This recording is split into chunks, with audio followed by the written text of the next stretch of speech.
Balik kulungan ang dalawang lalaki dahil sa pagnanakaw ng motorsiklo sa Quezon City.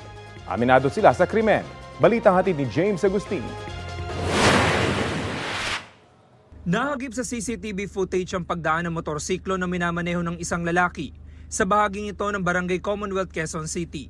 Ang kuhang yan, ilang minuto matapos palang tangayin ng lalaki ang motorsiklo. Ayon sa pulisya, agad na nakapag-report sa kanilang may-ari. Pinarada niya yung kanyang motorsiklo doon mismo sa tapat ng kanilang bahay. Din mga mag-alas 2 na gusto niya nang gamitin ito, doon niya na-discover na nawawala na pala yung kanyang motorsiklo. Sa tulong ng CCTV at isang saksi, naaresto sa follow-up operation ang 24 anyos sa sospek. Itinuro naman niya ang kasabwat, kaya inaresto rin ang 30 anyos sa sospek sa Maynila.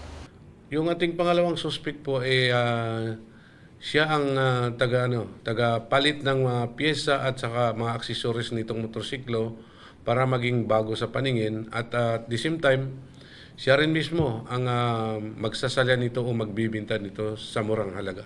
Nabawi sa kanila ang ninakaw ng motorsiklo. Ang dalawang sospek na dati nang nakulong dahil sa kaso may kinalaman sa droga, aminado sa nagawang krimen. Dala lang pangangailangan sir dahil inaantay po ako yung araw na yun ng anak ko tsaka birthday ko po nun. Pangpapadala ko po sa nanay ko sana tapos panghanda ko na rin sana sir. Alam mo na ako yung motorsiklo? Opo. Oo. Ano gagawin mo?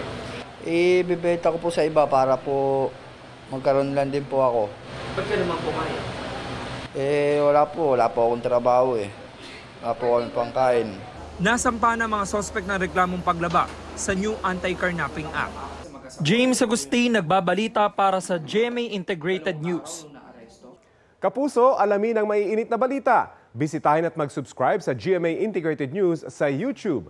Sa mga kapuso abroad, samahan nyo kami sa GMA Pinoy TV at sa www.gmanews.tv.